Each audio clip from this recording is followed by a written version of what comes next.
Yo soy Benandante y he ido con los otros Benandanti, llamado por el capitán de los Benandanti, de nombre Miquel di Santa Maria della Lunga.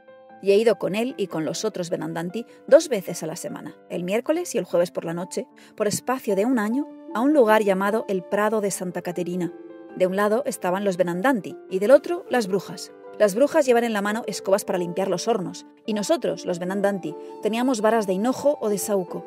Nuestro capitán se acercaba y estaba un rato con las brujas. No sé si hablaban o qué es lo que hacía con ellas. Luego volvía con nosotros y muchas veces estallaba el combate entre los Benandanti y las brujas, pero otras veces no. Después, cada uno volvía a su casa.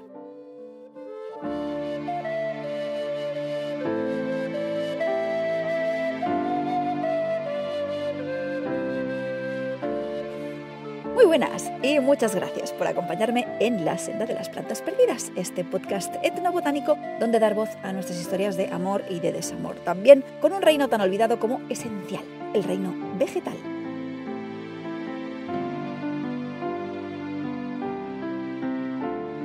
Soy Aina Eserice, bióloga y escritora, y parece mentira, pero ya vamos llegando al final de estos herbarios brujos. Una temporada peculiar, que espero estés disfrutando tanto como yo. La protagonista de hoy es, como te decía en la adivinanza del episodio anterior, una planta que raramente sale al ruedo cuando pensamos en asuntos brujeriles. De hecho, no la tenía yo fichada como tal, hasta que me tropecé con unas figuras muy curiosas que tenemos documentadas en el norte de la Italia moderna. Figuras que afirmaban participar en batallas épicas entre las fuerzas del bien y del mal para salvar el mundo. Bueno, las mieses, que para ellos venía a ser un poco lo mismo. Y me sorprendió descubrir que el instrumento, el arma alistada para luchar por el bien, era nada más y nada menos que una planta súper común en mis lares, a la que ya le tenía mucho cariño desde antes, salió en el libro Las plantas olvidadas, de hecho, y que este verano me ha hecho muchísima compañía. Me refiero, ya lo habrás adivinado o escuchado al principio del episodio, al hinojo. Ha caído la noche, pero la joven no consigue dormir. A diferencia de su compañero, a ella las preocupaciones la mantienen despierta en un país extraño. Y el hecho de haber tenido que tumbarse tan cerca de aquel campo de batalla donde todavía se ven los restos de quienes lucharon y perdieron la vida, tampoco ayuda. La vieja egipcia les ha prometido que mañana los acompañará al pueblo más cercano. Un golpe de suerte, haberla encontrado de pie en el campo, de luto por el hijo que ha perdido. Pero a la joven no le inspira mucha confianza. A la luz de la luna la busca de reojo y lo que ve le hiela la sangre en las venas. La vieja, creyendo pasar inobservada, cava una zanja, enciende una pira y coloca el cuerpo de su hijo muerto en medio. Toma una jarra de barro llena de miel, otra de leche y otra de vino y vierte sus contenidos en la zanja. A continuación, toma una figurita masculina hecha con masa, coronada de laurel e hinojo, y la lanza también dentro de la zanja. Por fin toma una espada, empieza a temblar como si estuviese en trance, dirige plegarias a la luna, se hace un corte en el brazo y, bañando una rama de laurel con la sangre que brota del corte, rocía la pira encendida. Por fin, vierte cantos en el oído de su hijo muerto y lo obliga, gracias a sus ensalmos, a erguirse. Esta escena sale de Las Etiópicas, que es una novela escrita en el siglo IV de la Era Común por un escritor nacido en Siria, Heliodoro. La joven protagonista de la historia, Cariclea, es la chica insomne que asiste al episodio de nigromancia que acabo de describirte y que, se correspondiese o no con prácticas reales del momento, nos da una idea de cómo al menos la gente imaginaba que se llevaban a cabo. No me sorprendió encontrar menciones a las libaciones rituales, ni tampoco a esa figurita en plan muñequito vudú, hecha con algún tipo de masa comestible y coronada de laurel, que es planta de Apolo, ya sabemos, y por tanto con connotaciones oraculares y apotropaicas, o sea, de defensa, de protección. Pero la corona tiene otro ingrediente vegetal mucho más inesperado, el hinojo. No fue un invent de Heliodoro situar al hinojo en Egipto, pues la tierra de los faraones cae bajo los dominios de esta especie viejomundista que conocemos bajo el nombre científico de Phoeniculum vulgare. Phoeniculum pertenece a la elegante familia de las umbelíferas o apiáceas, familia que destaca por ser hábil en mezclar perfumes y venenos. Ahí tenemos miembros como la bella inmortal cicuta o el anís, de delicados aromas, o plantas que hoy encontramos en nuestra despensa, como las zanahorias o el perejil o el apio mismo. Phoeniculum es un género pequeñito. Hoy se reconocen 5 especies. la mayoría de distribución bastante reducida en el Mediterráneo occidental. La que más se prodiga allende las tierras bañadas por el Mare Nostrum es, precisamente, el hinojo común que hoy nos ocupa, que desde las costas atlánticas se encarama hasta el Tíbet. Es además una planta de tendencias bastante malherbosas, de las que un ojo no entrenado mete dentro de ese odioso saco de las malas hierbas que se cuelan en alcorques y descampados urbanos sin el menor problema. De hecho, es probable que Carlomagno se hubiese puesto las manos a la cabeza al ver cómo actualmente las brigadas municipales arramblan con los hinojos urbanos, teniendo en cuenta que esta fue una de las plantas que Carlomagno incluyó en su Capitulare de Villis, que es un documento que regulaba cómo debían administrarse las tierras en sus dominios y que llegaban a especificar incluso qué especies debían de sembrarse en los jardines reales, y entre estas estaba claramente el hinojo. Si tienes en cuenta que es una planta comestible, aromática y medicinal de la que se pueden emplear hojas, flores, frutos y bulbos, no son bulbos en sentido botánico, pero pásame el término, no sorprende que Carlomagno fuese un fan de esta planta, o que nuestra querencia por el hinojo nos haya llevado a sembrarlo más allá de su territorio, entre comillas, original, ya desde tiempos romanos. Pese a pertenecer a una familia donde las confusiones son relativamente fáciles de cometer y a veces mortales, porque más de una integrante no anda con bromas, como te confundas con la cicuta, vas listo, aprender a reconocer el hinojo es bastante sencillo. Entre sus rasgos más característicos tienes a sus florecillas dispuestas en umbelas dobles de un delicado color amarillo, o sus hojas deshilachadas de aspecto plumoso, y todo esto unido al aroma de anís que desprende toda la planta. ¿Esto a qué es debido? Pues a que ambas, el anís y el hinojo, claro, sintetizan un compuesto conocido como anetol, del que ya hablé largo y tendido en su momento, así que si no te acuerdas y te pica la curiosidad, a escuchar el episodio 53 que dediqué a los anises. Ahora bien, las confusiones hinojosas no atañen única y exclusivamente a cuestiones botánicas, sino también lingüísticas. A veces, por ejemplo, nos liamos un poco con términos griegos, como el usado para hablar de la caña hueca que el titán Prometeo usó para esconder el fuego robado a los dioses, que es nárcex en griego. Este nárcex no es nuestro hinojo, sino una prima suya, la cañaeja, Ferula communis, que supongo que por tener también flores amarillas y hojas de aspecto similar, solo que todo en versión XXL, los ingleses llaman hinojo gigante, giant fennel. Y yo imagino que por estos acercamientos nominales he visto artículos, y no pocos, en los que el personal confundía a estas dos plantas o se armaba unos líos bastante monumentales. Nota curiosa si aparte, el término griego para la cañaeja, o sea, este nárcex, dio lugar al vocablo arquitectónico nártex, que se emplea para designar a una parte de determinadas iglesias. Un detalle que me pareció curioso. Pero volviendo ahora sí al hinojo de verdad de la buena, su nombre griego es marathon o marathron, y sí, en efecto, tiene una conexión directa con nuestras maratones, esas carreras de larga distancia que son disciplina olímpica. Y la historia cuenta que el primer y legendario maratoneta fue un mensajero griego que, tras haber vencido una batalla contra los persas en el 490 antes de la era común, se fue corriendo hasta Atenas para avisar de la victoria, porque en aquel momento no había otra forma de comunicar estas cosas. La batalla se conoce como la batalla de Maratón porque sucedió en una localidad que se llamaba así, Maratón, o sea, lugar de hinojos en griego, que debía de gustarles como nombre porque también, si no recuerdo mal, era Estrabón, que mencionaba que en la península ibérica también había otra maratón. Y no es el único lugar ni el único idioma en el que Fueniculum ha prestado su nombre. La capital de Madeira, por ejemplo, se llama Funchal por el mismo motivo, aunque en este caso la especie no sería Fueniculum vulgaris, sino probablemente Fueniculum piperitum. Y si te paseas por la península ibérica, hay topónimos hinojosos a punta pala. Muchas hinojosas, por ejemplo, de la Sierra, del Duque, de San Vicente, etc. A todo esto, quizás estés preguntándote, ya, pero ¿y si volvemos a esa vieja egipcia que hace muñequitos necrománticos para interrogar a su hijo muerto en la novela de las Etiópicas de Heliodoro? ¿Qué pinta el hinojo en esta escena? Más allá de que sea una planta nitrófila y dada a crecer en lugares donde hay acumulación de materia orgánica rica en nitrógeno como los cementerios. Pero ¿qué creían los antiguos, y los no tan antiguos también, sobre esta planta exactamente? ¿Por qué se merece tener un pliegue en estos herbarios brujos?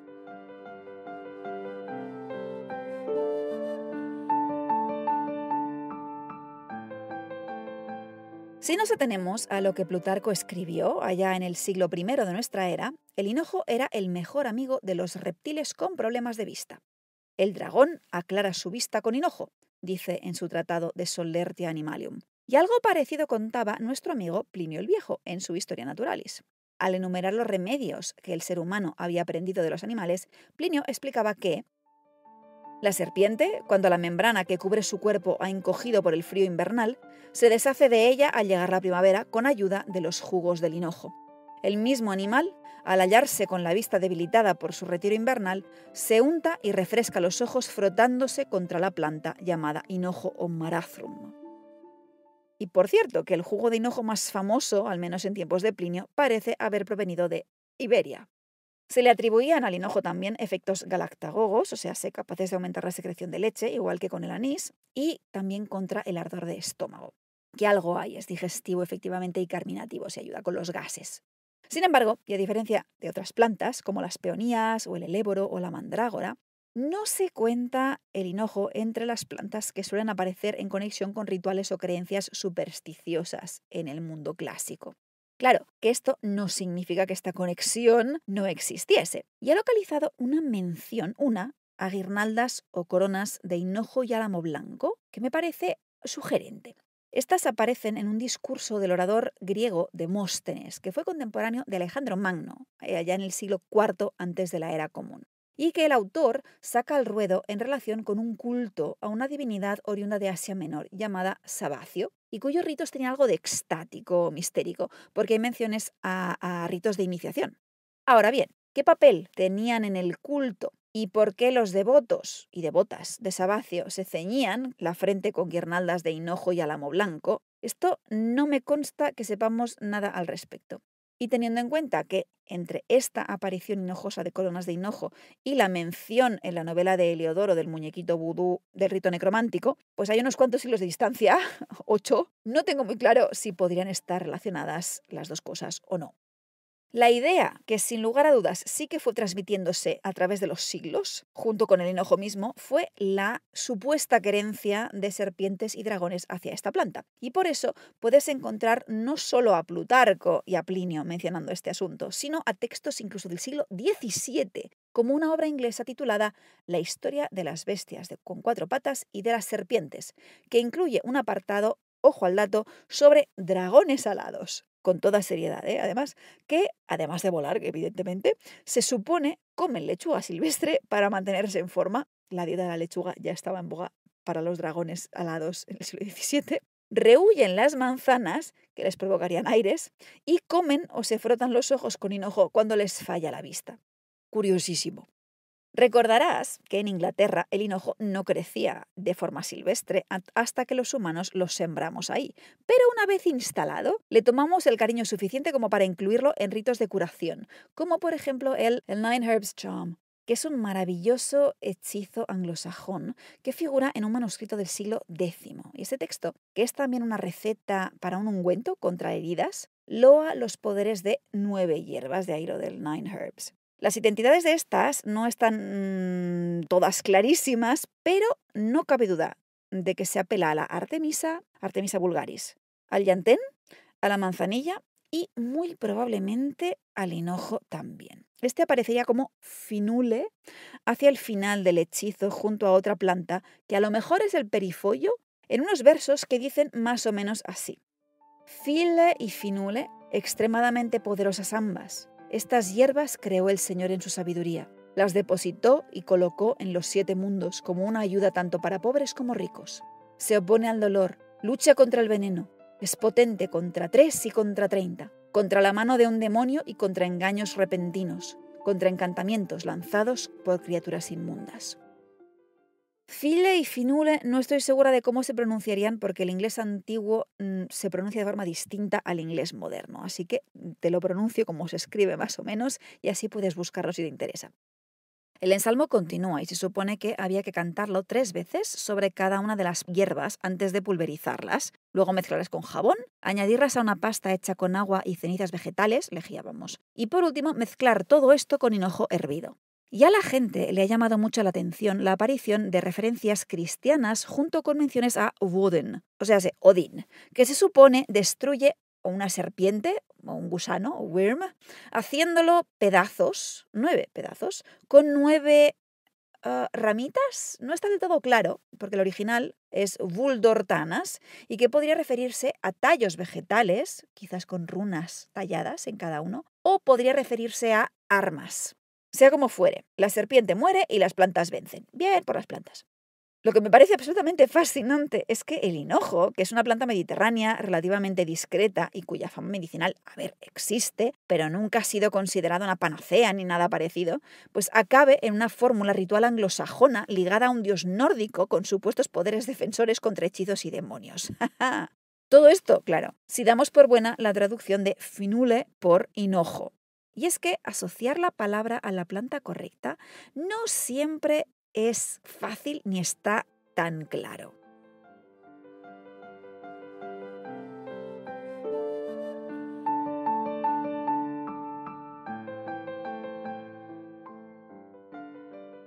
Tal día como hoy, hace casi 4 siglos, más concretamente el 26 de abril de 1626, en la ciudad escocesa de Perth empezaba el juicio de Bessie Wright. A esta señora, a quien se le calculan entre 40 y 50 años, nadie la acusó, ni ella confesó tampoco, el haber confraternizado con hadas o haber estrechado pactos con el demonio. Pese a que se cuenta como juicio por brujería, por una vez, los cargos eran bastante más sencillitos. Las acusaciones principales parecen relacionadas con rituales de curación que no salieron bien, con el resultado de que los pacientes murieron, pero sin maleficios de por medio. Lo interesante del caso es que los documentos del juicio contienen detalles muy concretos sobre algunos de los ingredientes que Bessie empleaba en sus potingues. Y aunque algunos están relativamente claros, la mayoría de nombres que se mencionan no son tan inequívocos como yo quisiera. Y entre estos ingredientes está lo que los documentos del juicio llaman finglie, que la gente que investiga este tema lo ha interpretado como hinojo, en cuyo caso, de ser así, existen pruebas de su relación directa con personas juzgadas por brujería, aunque nadie explique exactamente qué se suponía que hacía este Fingley.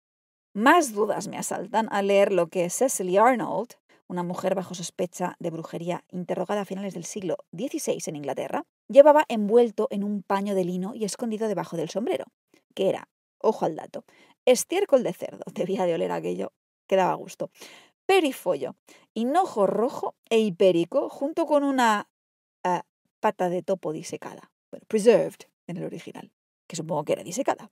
El texto que consulté para el tema del hinojo decía red fennel, literalmente hinojo rojo, pero es que el hinojo no tiene nada de rojizo, al menos en principio, así que es un error de traducción, error de interpretación, no estoy muy segura de si llegaré a aclararlo, la verdad. He encontrado una receta del siglo XVII para preparar red fennel, y no solo rojo, sino blanco e incluso azul, pero dudo que la planta que Cecily llevaba debajo del sombrero fuese un confite de hinojo teñido con zumo de granadas. Otras menciones hinojosas, en cambio, están meridianamente claras y lo colocan en el equipo de los vegetales protectores contra ahojamientos, espíritus malintencionados y embrujos. Hay constancia de su uso junto al hipérico, por ejemplo, colgado de dinteles en la noche del solsticio de verano como remedio apotropaico en Inglaterra, así como en la península ibérica, recolectado en la víspera de San Juan y bendecido oportunamente. Costumbres parecidas se daban en distintas regiones del sur de Francia, como Landas o el Bearn. En la primera se decía que el hinojo, que había pasado 9 veces por el fuego de San Juan, protegía de los maleficios, mientras que en Bearn, que en España era región que tenía fama brujeril, se decía que el hinojo era vegetal al que podías encomendarte en cuestiones de protección contra brujerías, sobre todo en la víspera de San Juan, como no, cuando se creía que la población brujeril suelta por los pueblos aumentaba y se volvía más atrevida. Así pues, para evitar que alguna bruja o brujo pudiese colarse por las cerraduras de tu casa, podías sellarlas con hinojo, diciendo algo así como: si pasar por el cerrojo esta noche quiere algún hechicero, hazte sentir hinojo y de entrar tendrá miedo. El hinojo también aparecía, no sé si aparece todavía, en la composición de amuletos protectores, de los que puedo darte 3 ejemplos distintos. El más sencillito, que aparece mencionado en un texto del siglo XIX, consistía en llevar del cuello frutos de hinojo, aunque no se explique cómo exactamente, es un texto inglés. Un segundo ejemplo más elaborado es judío y nos llega desde un poco más atrás, el siglo XVI-XV, y creo que de alguna región de habla alemana. El amuleto consistía en un brote de hinojo sobre el cual se hubiesen recitado determinados ensalmos y que después se envolvía en seda junto a unas monedas y granos de trigo y por fin se sellaba con cera. El tercer ejemplo proviene de Italia, más concretamente de la Toscana, y se conoce como breo, que es un saquito de tela, generalmente de color rojo, en el que se guardan frutos de hinojo y hojas secas de olivo, previamente bendecido durante el Domingo de Ramos. Estos brei se llevan en la ropa como amuleto contra ahogamientos o bien se cuelgan de los cuernos de las vacas, porque, de nuevo, el ganado es muy susceptible a los ataques malintencionados de brujas, ahogamientos, etc. Y ya que estamos, ya que hemos aterrizado en la península itálica, aprovecharemos para visitar el lugar que hizo que me decidiese por el hinojo, como planta protagonista del episodio de hoy, la región del Friuli, en la esquina noreste de la bota, donde vamos a conocer a unos personajes de lo más peculiares.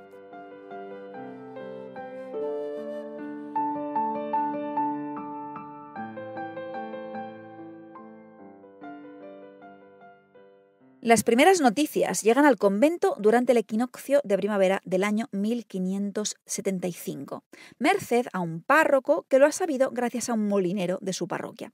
En un pueblo cercano vive un tal Paolo Gasparutto que afirma curar a los embrujados y vagar por las noches con brujos y duendes, Strigonies Bilfon en el original. El hijo del molinero está gravemente enfermo y por eso ha buscado la ayuda de este personaje, que, tras ver al niño, lo ha declarado embrujado, dando al molinero un encantamiento para contrarrestar el hechizo lanzado por las brujas culpables.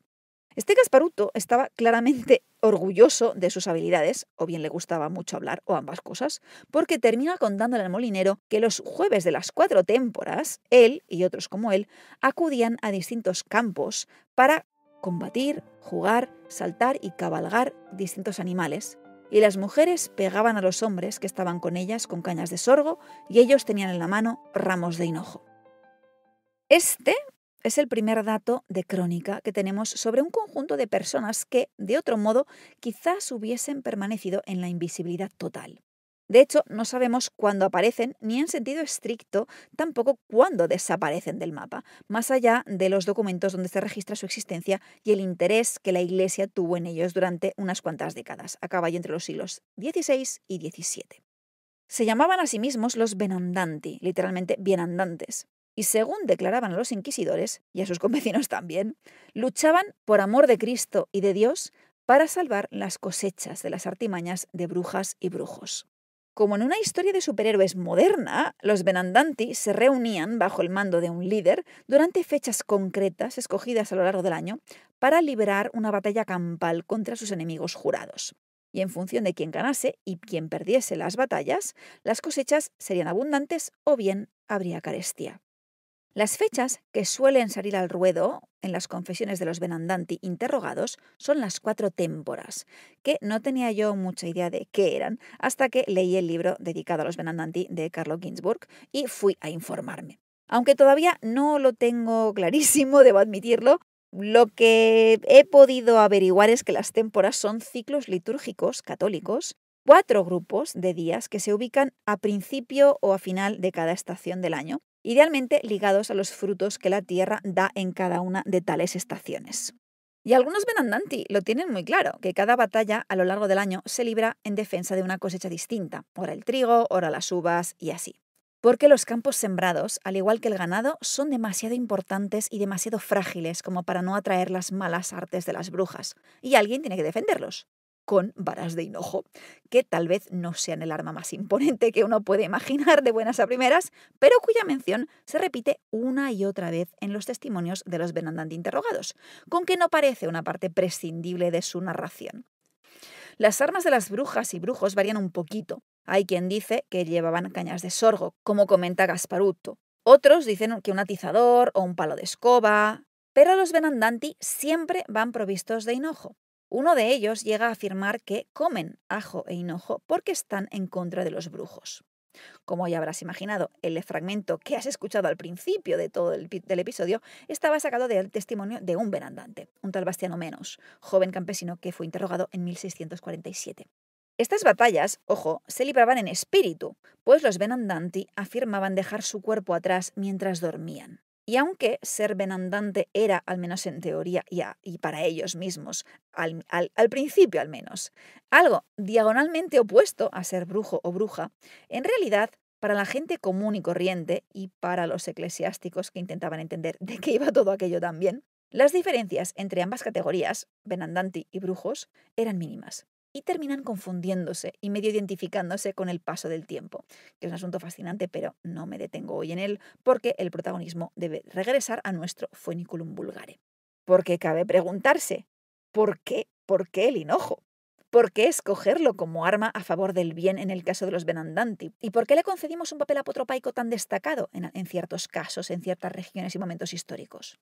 Que, a ver, Foeniculum es majo, sí, pero nada en su bioquímica, en su aspecto o en su utilidad lo convierte en automáticamente el favorito del casting. Una posibilidad es, por ejemplo, su aroma. Al fin y al cabo, y como ya he dicho y redicho un montón de veces, muchas plantas olorosas han sido reclutadas como arma contra el mal, véase el ajo mismo, las artemisas, las rudas, etc. Y sabemos que el perfume del hinojo nos ha gustado tanto que lo hemos aprovechado como fuente de perfume, ya desde tiempos minoicos. Aparece en una lista de especies usadas para preparar aromas, hallada en Nosos. Se han encontrado frutos de hinojo, incluso en mezclas perfumadas para embalsamar cadáveres en Europa Occidental, más concretamente en Rennes, en un féretro del siglo XVII. A esto, pero, podemos objetar que el hinojo no es ni de lejos la única planta aromática que hay, ni tampoco la más excepcional. Ni siquiera tiene un perfil aromático especialmente original, teniendo en cuenta que hay muchas otras plantas anisadas, como el anís mismo. Entonces, ¿es su aspecto? La cosa no está tampoco tan clara como con el serbal, pues el hinojo pasa bastante desapercibido a quien no se esfuerza en buscarlo, y no tiene ninguna característica o rasgo distintivo que llame especialmente la atención. Y sí, tiene una prima de zumosol más fuerte y de aspecto más impresionante que ella, con quien a veces la gente la confunde, o sea, la cañaeja, Ferula communis, pero tampoco veo claro cómo esta similitud habría influido en la fama antibrujeril del hinojo.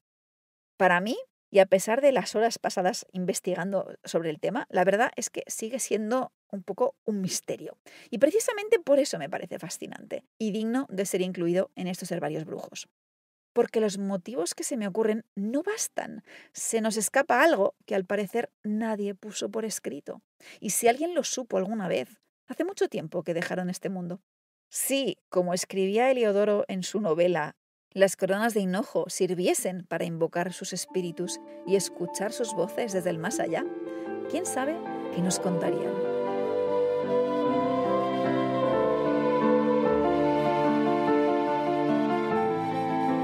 Y hasta aquí nos ha traído la senda de hoy, que no me he extendido con otros usos y costumbres alrededor del hinojo porque, como ya te decía al principio del episodio, es una de las especies que incluí en el libro de las plantas olvidadas y ahí ya me explayé contando cosas sobre ella, así que aquí he preferido centrarme un poco más en los aspectos conectados con brujerías y similares. Si eres fruto luminoso, eso sí, echa vistacito a las notas al final del episodio en Patreon, que añado unas cuantas cosillas más que me parecen interesantes. ¿Qué significa ser fruto luminoso? Pues muy fácil, quiere decir que me echas una mano de apoyo a través de una plataforma de micromecenazgo conocida como Patreon para animarme mientras continúo compartiendo estas rarezas vegetófilas que tanto me gustan. Te dejo el enlace, por si acaso, en las notas, que es patreon.com/ainaserice. No he olvidado que había una pista en la adivinanza del episodio anterior a la que no he hecho ninguna referencia, y esas son las rodillas. Pues como tal vez sepas, existen distintas expresiones en las que hinojos y rodillas son sinónimos, como caer de hinojos. Esto no tiene nada que ver con parecidos o lecturas simbólicas, sino más bien con un fenómeno de convergencia lingüística. Y es que en castellano hay dos términos latinos distintos que acaban convirtiéndose en la palabra hinojo. Por una parte, nuestro foeniculum, el hinojo clorofílico, pero, por otro lado, también el latino vulgar genuculum terminó siendo hinojo, que era rodilla. Qué cosas, ¿eh?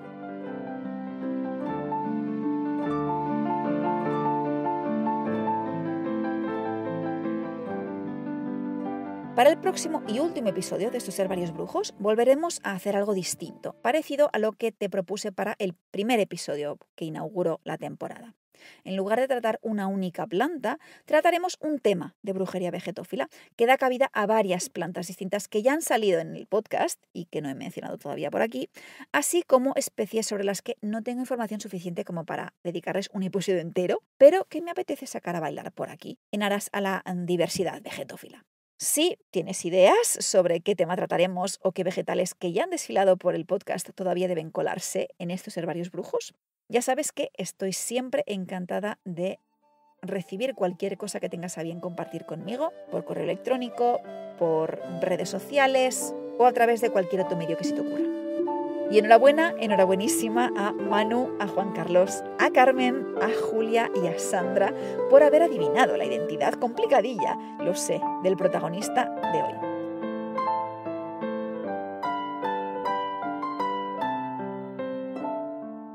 Y ahora sí, dicho esto, no me queda más que dar las gracias al Hinojo, defensor de las mieses, agradecerte a ti la compañía, desearte un muy feliz día y que la clorofila te acompañe.